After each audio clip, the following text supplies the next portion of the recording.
Andito naman ako ngayon sa harap ng gate number 4 ng Saville Park, kung saan nandito yung daanan para ka makapasok sa main entrance ng Stargate, kung saan doon ako nagtatrabaho. Ito, bibidyohan natin yung labas hanggang sa loob, hanggang sa main entrance. Ito yung parking lot. Dito nagpa-park yung mga Stargate visitors, ayan, oh.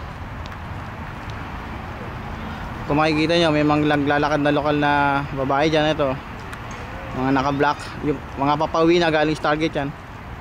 Ito yung parking lot, oh. Parking lot ng mga bisita na napunta dito sa Stargate. Yung kalsada na nakikita yung may mga maandar na sasakyan, Garhood Road, papunta ng Emirates Road. Doon kami nadaan, papunta ng pauwi ng International City. Doon ang accommodation namin sa International City. So ayan yung parking lot dito.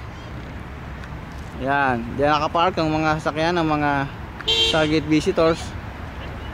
Dito, ito naman yung shuttle bus namin. Yan, yung kulay puti na yan. Ito pa isa pa, ayan, oh. Dalawa yan. Yung dalawa pa siguro nandun sa accommodation namin.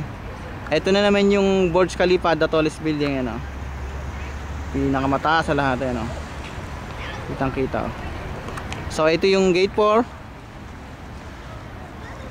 ng Saville Park. Ito, gate number 4 of Saville Park. Ito yung mga letra na nakasulat, Saville Park sa kaliwa.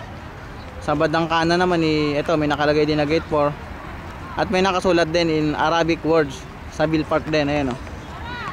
So ito yung entrance ng Stargate. Diyan ako nagtatrabaho sa Stargate. Yan yung main entrance ng Stargate.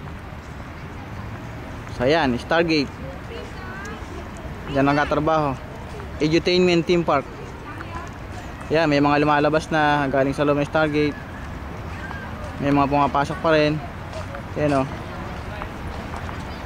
Pag pupunta ka ng Stargate, dito ka dadaan, diretso lang sa gate number 4 ng Saville Park dito sa Dubai. Okay? Naka-duty ako ngayon, at break time ko, magse-7 na, 6:45 ng gabi. So papasok na ako sa loob. Bye bye.